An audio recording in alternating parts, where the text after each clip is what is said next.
नमस्कार मंडळी, खूप खूप मनपूर्वक स्वागत आहे तुम्हा सर्वांचं। तर मकर संक्रांती जवळ आलेली आहे आणि मकर संक्रांती स्पेशल आज आपण तिळाचे लाडू बनवलेले आहेत। सर्वात पहिल्यांदा तुम्हा सर्वांना मकर संक्रांतीच्या खूप खूप शुभेच्छा। तर आता मकर संक्रांती म्हटलं की तिळाचे लाडू किंवा मुरमुऱ्यांचे लाडू तर बनले पाहिजेत। तर आता आज आपण तिळाचे लाडू बनवूया आणि अगदी गोल गोल असे छान बनवलेले आहेत आणि अगदी वेगळा आकार सुद्धा याला दिलेला आहे आपण। तुम्ही बघत आहात इकडे गोल एक आणि त्यानंतर लांबट असा तिळाचा लाडू सुद्धा बनवलेला आहे आपण।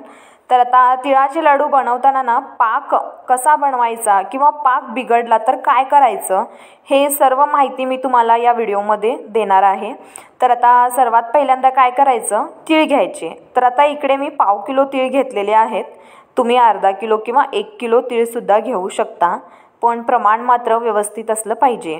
तर आता सर्वात पहिल्यांदा मी तीळ जे आहे निवडून घेतले आणि मग त्यानंतरच एका पिशवीमध्ये घालून ठेवले होते। आता डायरेक्टच आपण याला एका पातेल्यामध्ये घातलं आणि त्यानंतर मंद आचेवरती 3 ते 4 मिनिटं आपण हे तीळ भाजून घेतले आणि मग त्यानंतर तुम्ही बघतच आहात चटचट असा आवाज येतो तीळ भाजले की आणि छान असे फुलून येतात। तर आता काय करायचं, हे तीळ जे आहे थोडे थंड करण्यासाठी एका प्लेटमध्ये साईडला काढून ठेवायचं।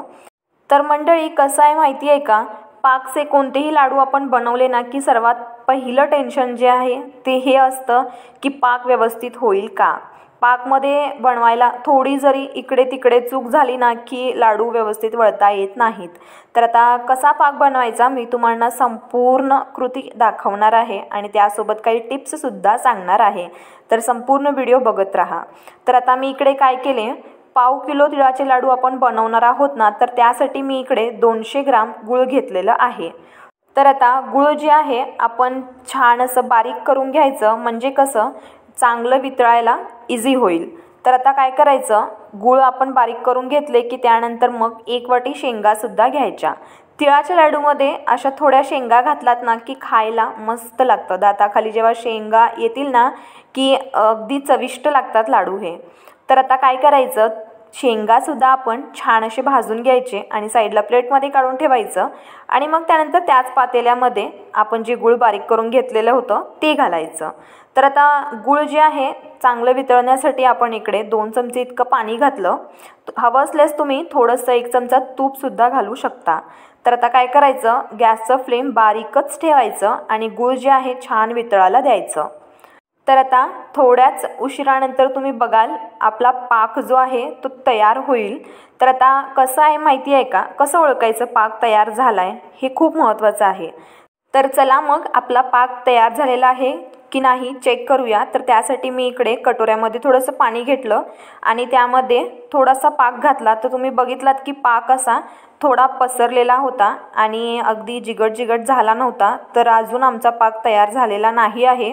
मग काय करायचं, अजून थोडं गुळला जे आहे जाळ द्यायची, म्हणजेच थोडंसं अजून वितळून घ्यायचं आणि त्यानंतर मग परत काय करायचं, थोड्या उशीरनंतर कटोरा घ्यायचा, पाणी घ्यायचं आणि त्यामध्ये मग परत अशा प्रकारे थोडंसं पाक घालायचं। आता तुम्ही बघत आहात इकडे आपलं पाक जो आहे जराही पसरलेला नाही किंवा जिगटसुद्धा झालेला नाही आणि आता इकडे तुम्ही बघत आहात अशा प्रकारे जर गूळ होत असेल ना की समजून जायचं आपला पाक जो आहे व्यवस्थित तयार झालेला आहे। मग थोडाही वेळ वाया न घालवता लगेच शेंगा घालायचं आणि लगेच तीळसुद्धा घालायचे आणि तीळ शेंगा घालून मग त्यानंतर सतत परतत राहायचं आणि गॅसचं फ्लेम जे आहे कुठंही मोठं करायचं नाही, बारीकच ठेवायचं।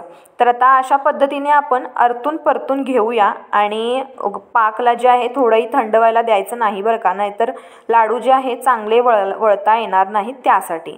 तर आता इकडे तुम्ही बघत आहात मी गूळ शेंगा तीळ जे आहे चांगलं एकजीव करून घेतलेलं आहे, मिक्स करून घेतलेलं आहे। तर आता काय करूया, याला आपण साईडला ठेवूया, गॅसचं फ्लेम बंद करायचं आणि मग त्यानंतर एका बाउलमध्ये परत थंड पाणी घ्यायचं, हाताला थोडंसं पाणी लावून घ्यायचं, कारण जेव्हा आपण हे लाडू वळायला घेऊ ना चटके खूप बसतात त्यासाठी। तर आता इकडे तुम्ही बघत आहात मस्त असे आपण लाडू जे आहे छोटे छोटे असे बनवायला सुरुवात केलेली आहे। तर इकडे ना जे मिश्रण आहे ना ते खूप गरम आहे, चटके बसतात हाताला, पण कसं आहे माहिती आहे का, जेव्हा हाताला चटके बसतात ना तेव्हाच लाडू आपले छान वळले जातात आणि लवकर लवकर वळतासुद्धा येतात, कारण हे गरम असताना मिश्रण तेव्हाच हे लाडू अशा प्रकारे वळता येतात। तर आता चला आपण थोडं थोडं पाणी लावून सगळे लाडू जे आहेत तिळाचे वळून घेऊयात। आणि मी छोटे छोटेच इथे साईज ठेवलेला आहे, तुम्ही हवं असल्यास मोठे मोठे सुद्धा बनवू शकता। तर आता मी इकडे ना अगदी छोटे छोटे लहान मुलांना खूप आवडतील अशा प्रकारचे लाडू, त्यासाठी मी छोटे छोटेच बनवलेले आहे। आणि जर समजा की लाडू बनवताना तुम्हाला वाटलं की घट्ट झालेलं आहे मिश्रण, तर काय करायचं, परत गॅसवरती एक 2-3 मिनिट जे आहे परतत राहायचं आणि मग त्यानंतर बाकीचे लाडूसुद्धा वळून घ्यायचे। तर आता अशा पद्धतीने मी संपूर्ण लाडू जे आहे ते बनवून घेतलेले आहेत। तर अशा पद्धतीने मकर संक्रांती स्पेशल आपले तिळाचे लाडू तयार झालेले आहेत। आशा करते की तुम्हाला व्हिडिओ आवडला असेल। तर व्हिडिओ आवडला तर नक्की लाईक करा व्हिडिओला, चॅनलवर नवीन आहात तर सबस्क्राईबसुद्धा करा। आणि तिळाचे लाडू जास्त आवडले की मग तिघांना नक्की शेअर करा, त्या तिघांना सांगा अजून तिघांना शेअर करायला। तर आता सर्वात पहिल्यांदा तिळाचे लाडू झाले की देवाला दाखवायचे आणि मग त्यानंतर तिळगुळ घ्या, गोड बोला म्हणायचं आणि सर्वांना वाटायचं। चला भेटू पुन्हा, तोपर्यंत धन्यवाद।